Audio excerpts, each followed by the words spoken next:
This meeting is being recorded. So like, Yeah, so in our previous conversation, you were talking about just the economy, politics, what's happening in Kenya, just in general Africa. stuff. Yeah, in Africa. So welcome to our YouTube channel. This is another video, Yeah. part 2. So what do you want to say?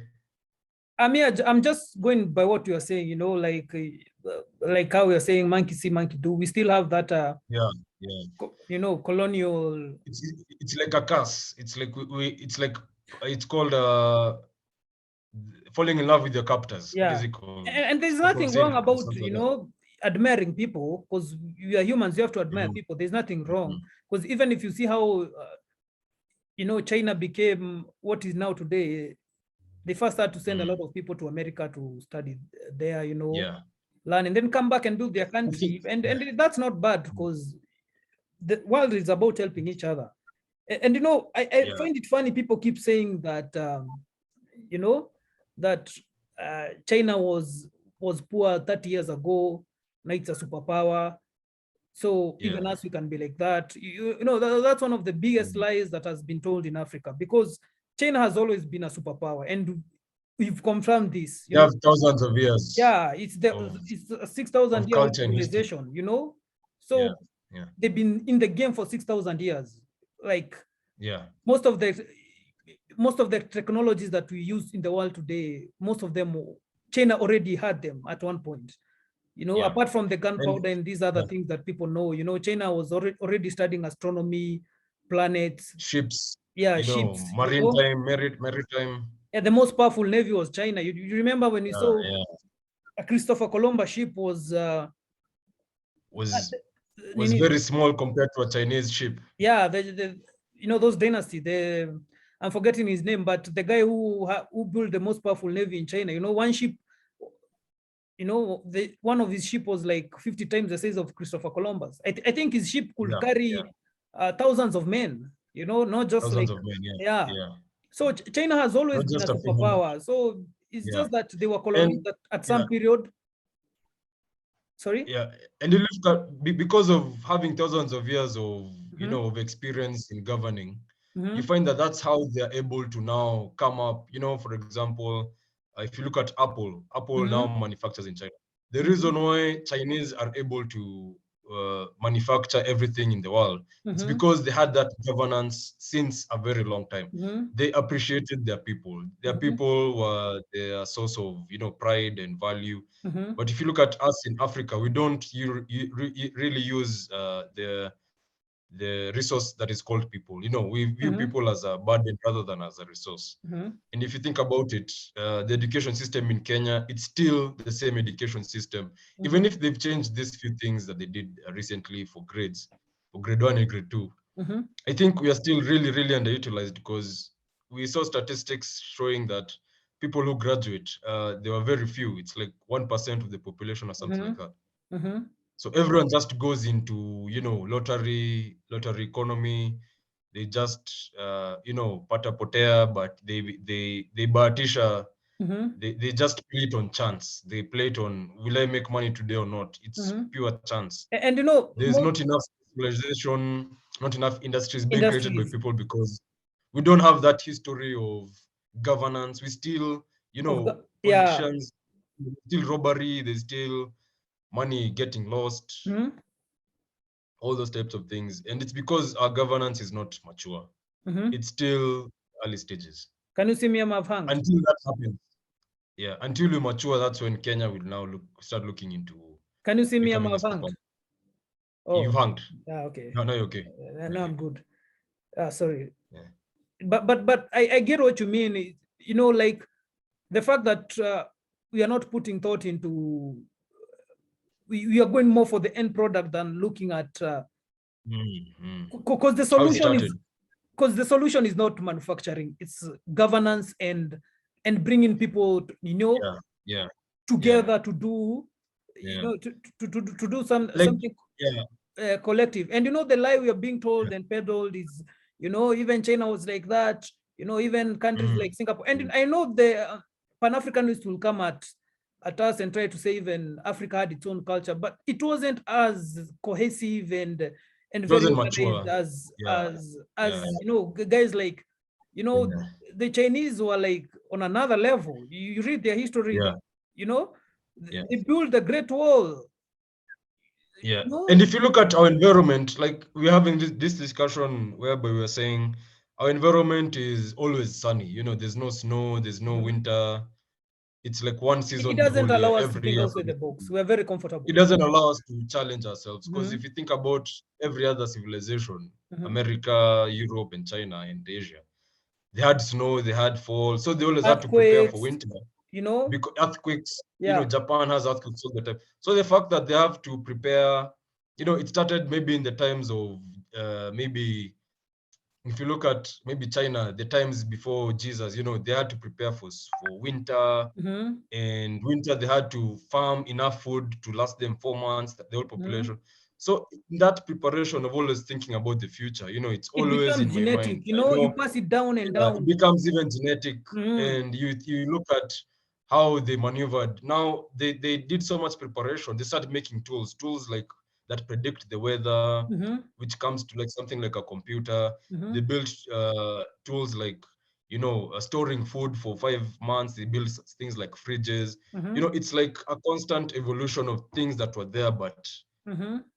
they were there primitively, but they're now more advanced. Like maybe if you look at where they're building washing machines and Mhm. things like computers and heating systems and Even the drying first food, it's computer was because Chinese. You know, they people need, don't know that. yeah, sorry, The first computer was Chinese. yeah, it was Chinese. Yeah. And the fact that the environment constantly is challenging them, us will never experience that unless we change our governance. Mhm. Because if we keep on looking at Americans saying, hey, we need to make electric cars, we need to make, I don't Mhm. know, this and that, we don't know why they really did it. We Mhm. don't know why America needs electric cars. Maybe And you in know them, they're America, making there's electric cars a when risk. they're power sufficient. You know, Yeah, we can't just yeah. be jumping Whole on country. bandwagons because something has come up and now the new thing is Tesla Yeah, because electric. We are all in yeah, electric, yet we even so, have power electric issues. cars is still costly. Mhm. It's still costly to charge your electric car. It costs Mhm. as much as fuel. Yeah. So those are the things we do not understand. We don't really understand much, but we Mhm. just do. Because even that guy who bought a Tesla in Kenya, I'm sure by now he's seeing that's a useless. See, if you remember, It's even we saw useless like even the Tesla people, they just call you for, you know, the warranty is 2 years. for the warranty of the car. Yeah, for Yeah, 2 years, and then that's it. they will attend to you for 2 years. After 2 years, you're on your own. So the only Yeah, way you're and gonna survive we is even saw we you're even gonna saw survive. Sorry. we even saw repairing a Tesla car after that warranty has ended. It's very expensive. It's very There's a expensive. guy was saying to replace, I don't know, the battery or something was almost $12,000. Yeah.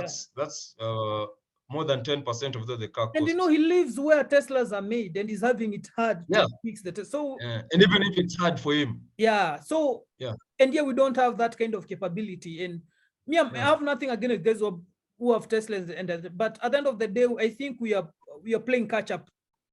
And the wrong way. We are playing catch up the wrong, because there's a catch up we have to play, but we are playing it the wrong way. yeah, We are just taking and, you know, copy paste everything and do it quickly. And if you look at like Kenya within itself, our governance, we are still worried about tribalism and things like that, which I understand is also in other places, but we haven't overcome seeing ourselves as valuable. We still feel like the other person is the one who's causing me to not succeed. We're still blaming each other, whereby we should be looking at, you know, who has the ideas, who has the skill set. Can we invest in that? Can we improve the environment for these people to build and succeed? Because you're always blaming each other. We're always saying, oh, you know, it's because of this and this. That's why you know, where you know, it's always a blame game. And as long as you keep playing the blame game, we never really question ourselves as governance. as governance. Because even when you go to the shop, people still crowd. You know, there's no just basic things. Instead of lining up to buy something, people are still crowding. You know, in the matatu, people are still crowding in the matatu because there's no value in the human in the mindset. You know, for you to be Even able to just build on and do traffic, there's things. a time I was leaving. I was on that side of Ngong Road, and it was rush hour, and there was no cop, and the disaster there is Yeah, it's like crazy. because Everybody's and at the then it was- intersection. Yeah, everyone is trying to beat, blaming you. It's because your car is, because you have the matatu is the problem. That's why I'm late. And it's the public, the private car that's the problem because there are too many. And it's just that you have to just follow the traffic rules and everyone will get home because it's a road. Everyone will eventually go to where they're supposed to go. You remember that? And the fact that sorry, you remember that statistics that were showing how much aid comes to Africa vis-a-vis how much money goes goes abroad? I don't know if you remember that. Yeah. Like what we import versus what we make with exports versus what comes in. Is, how much money through corruption that goes abroad and how much if you are given aid by probably UN or Britain, how much comes comes back. It was like the ratio was horrifying. It's like I can't remember. I don't want to speculate. I can't remember, but you remember? You remember the figures? You can check right now. Wait. What is the search term? What do you search for? Total aid that comes in total aid.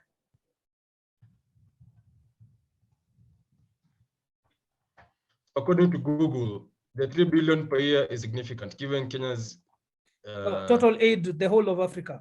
How much aid we get?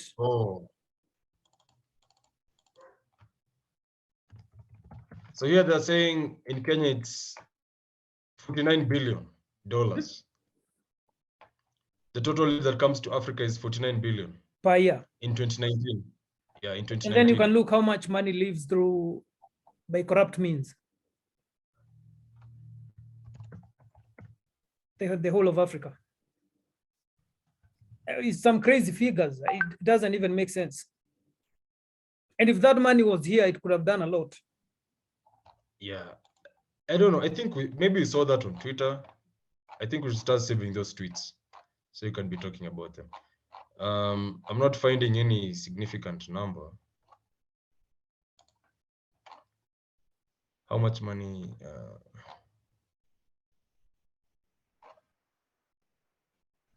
Yeah, but we saw these guys, when they steal that money, they take it abroad. It's even funny because they view Kenya as such pathetic. It's still because me still feel even if you because why are we electing leaders who don't even believe in our economies? Even them, they don't believe that. And many Americans say that, not even Americans, people from other countries, developed countries or industrialized countries, they say Africa has the best climate for being industrialized because you don't experience winter. We have rivers, like Congo River can power the whole of Africa. And like our climate, you can always grow food. You can grow so much food so that you can fill the entire world. And those are the things that we don't look at. We don't look at. And coming to food, even Netherlands is one of the largest producer of agricultural products in Europe. And even more seeds that we use in farming in Kenya are from Netherlands. But Netherlands is an agricultural part. And I love how Europeans have sectioned themselves. The Germans are good in industrial, in mechanics. The Dutch are good in agriculture. Everyone is, we don't export the same thing. And you come to Africa, the issue is, another issue is that we do the same thing. Like I was reading the other day that Kenyan tea is not being bought anymore as Kitambo, because now Rwanda is in the game. Rwanda is also producing good quality tea at a cheaper price. So people are not attracted to buying Kenyan tea. Probably there's another product that Uganda produces that also Kenya produces, or Tanzania. So you find that there's no competition. Cohesiveness. We say you Rwanda, you're good in tea, you guys do the tea. Kenya, you're good in this, so that we don't clash. We don't compete for the same markets. And now we have because for the longest time we've always known Kenya has one of the best teas. Our tea. Best tea. Even when you're growing up, when you go on those trips and you see, there's so many tea factories. Even coffee. Coffee is not even as exported as much.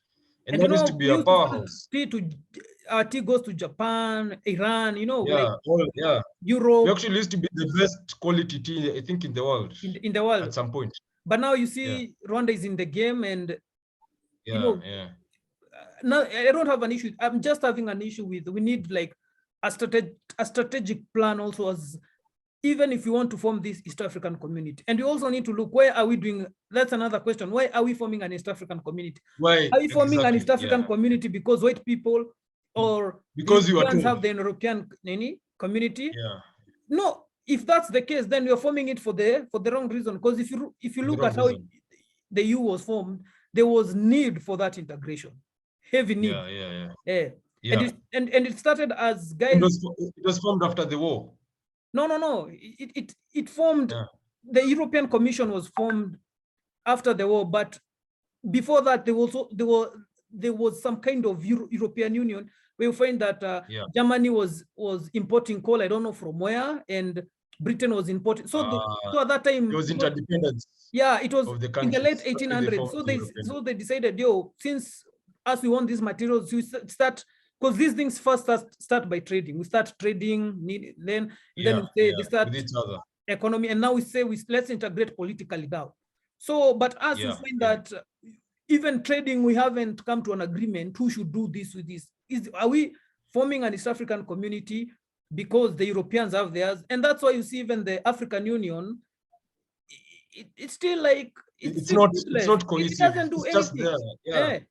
If you work like it benefits very little than, because even if you think about it, we haven't even specialized trade amongst each other, because we still, I hear people, they get, the most we trade is food, but we are starting to trade inter-African countries, but it's not as efficient as it should be, because even money is not being invested in good roads, good infrastructure. You hear that the train was made and then it reached to Nakuru. Like there's still those, there's still that lack of accountability for these projects need to be finished so we can trade with each other. And we, like you said, we're just doing things. Sorry? Even the time, you see, like a project that's very necessary, it takes almost 5-7 years, also that. To finish, Yeah. And it's still not as efficient as, because even the express highway, it just reaches Mlolongo. Like, why can't it go, even if they're building it for themselves, for the experts and everyone, like, can't we just now start thinking about expanding the infrastructure for trading, so that we can actually create a union that actually works? Because if you're constantly doing things halfway, we'll never finish anything. And that's, I think, it's a culture that's within us. When I say culture, I mean it's a habit that's repeated by generations and generations, whereby start something like the Nyayo vehicles. You're looking at someone who used to work for Nyayo vehicles, and but now he works at Tesla. When now the Nyayo vehicles, he works at Tesla, and he's a Kenyan. Elephant, the engineer. That's how we do everything all the time. Even when you wake up in the morning, we get a lot of brain drain, because I can't blame anyone going abroad to look for greener pastures, because at the end of the day, if you're doing a Nyayo project, and then because appointments in Kenya are given based on politics, not based on specialization. If you're an engineer, you won't be made head of industry. The position will be given to a politician, someone who doesn't even understand anything about engineering. So if you're making that Nyayo car, and then the funds are eaten, and then you have no job, but you have a skill, an engineering skill, you have to go abroad, take a plane and go to America. And no one can blame you, because now that's some kind of brain drain. Because I was even seeing on the internet that runner who ran for Kazakhstan, she was given 30 million.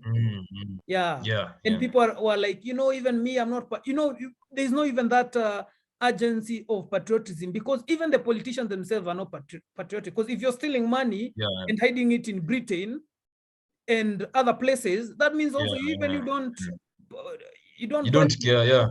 You don't value Kenya. And that's and that's how you find that now our land as a piece of land in the maps, you find that it's decreasing in value, because we are not investing any much. Because even if all of us, we start building apartments, there'll be an overflow of apartments, because we need to even that utilization of land, it's still underutilized. We are just doing the same things, offices, apartments, but you go to places, you find that the land is bare. It can grow food, but it's bare. No one is investing in agriculture. Everyone wants to do high level type jobs. Everyone wants to do, something like maybe a tech farm or maybe film. People want to be news presenters. People want to be musicians. People want to be, office positions. But no one is thinking about, farming. If farming by itself was done, I think we'd be in a very good position, even just in Africa. Because if farming is not done well, it brings other problems. So no one is really thinking about the difficult things. That's what I was going for. The difficult, the hard tasks. Everyone is thinking about the task that is probably the easiest and the most easiest to get into. And if the you hard look at task, we something left like, it out for the foreigners, If it's yeah, something because the hard, foreigner, even if I you look contract at you, come and build it for me. Mobius, yeah. So I'm always Mobius is under you. American. Yeah, Mobius is American. Glovo is European. Glovo is European. Bolt is European. Bolt is European. Yeah. Even InDriver is American. And Uber is American. even Lumumba had a point when he said, like, the whole, when Russia war with Ukraine and the Western countries sanctioned Russia, its economy took a hit, and let's say its economy took a hit, but the reason why Russia is still standing, it's because it's also a powerhouse. They have their own it's a powerhouse. minerals. They have their own. They know how to produce. Let me just say. Exactly. Yeah. Exactly. That's the And but your screen is hanging. Oh, sorry. But imagine if we went through the same issues as Africa, where we could have been sanctioned. I don't know why it's still slow. Sorry.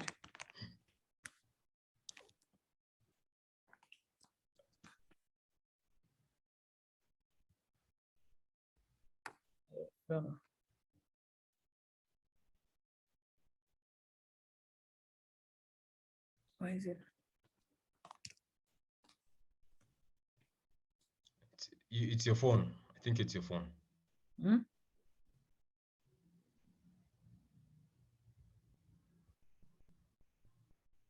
Just a bit.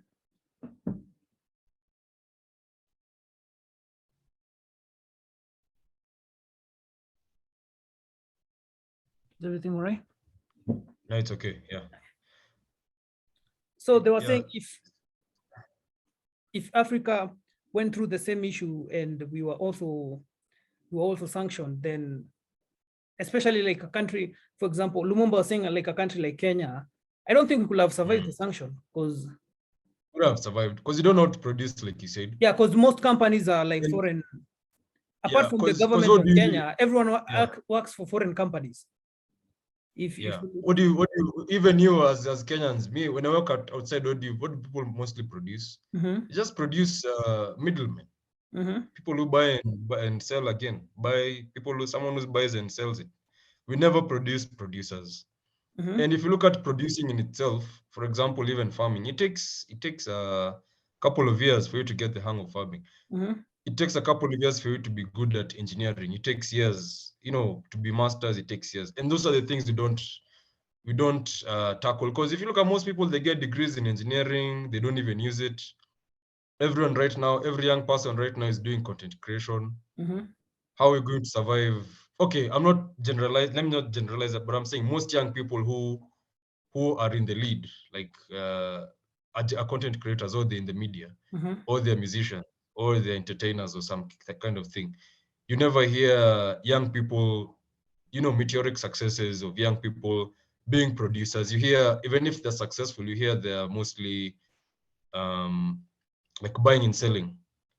It's just I've built a business where I can buy and sell.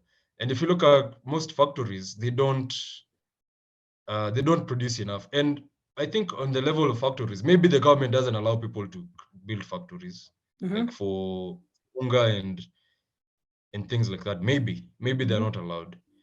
But what I've seen, most Americans and Europeans, they come here in Africa and Kenya and they open up those factories. because there's this soda, it's called what is it called? There's this soda, I've forgotten, but that soda was recent. Like it was an American who came and opened up that company for that specific soda. And I don't know why us ourselves we don't have that information, but production in Kenya is really low. Very, very low. We're not producing anything. We're actually importing more than we export. So that's why that's even we have the dollar shortage. Yeah. Yeah, because now because that's very serious. You know, people might not see it now, but it's a very, very serious thing whereby we're not importing enough. Because they were telling me there's a time Kenya was about to buy what was that chocolate Nestle. company? Nestle. Yeah, Nestle in the 1970s. Kenya was about to buy it. Yeah, in the 1970s. KCC the milk. fact that the fact that mismanagement and politics and dynasty, that power hungry mentality, we're not even focusing on actually what makes money. We're focusing on who will give us access, who will give us permission to make that money. We're not focusing on actually how to make money. Because even in Lansdowne, people who came with ideas for factories, they were never given any money until they actually generated any money. Because I don't think if you had a factory that produces a certain type of food, I don't think you would lose market, because unless you're making a food that people don't want to eat. But our production quality is low. We are still dealing with, politics and who is the tribe of who. If you're still dealing with those things, we'll never come together to actually solve problems. And even when you look like a country like South Africa, nobody we don't support apartheid. But at the end of the day, when you look, when the Nelson Mandela was given the country, it went back to the original citizens, the black people of that country. South Africa is now is struggling. Even Nigeria has a bigger economy than South Africa. I was seeing some videos of South Africa during the apartheid time. Not the violent part, like how a city walk in Johannesburg, how Johannesburg was looking, and even Kenya. Also seen those of Kenya, and so it begs the question. I don't know, like, what's wrong with us? That's the question. What are we doing wrong? Yeah, like, is it that we don't value? Because you're telling me, when there's a country, Zimbabwe, what's the because even a guy like Elon Musk is from South Africa, but he rarely says he's from South Africa. It's like he's not even proud of where he is. I think for us, when money comes in, I think it's that mentality of when money comes into, let's say, Kenya. The amount of helter skelter. People rush to put that money in their pockets very quickly. And it never comes back to. Because even someone who steals, why don't they steal and invest in manufacturing and production of something like as simple as food? Because as much as we want to say food production is not as complicated as maybe going to space.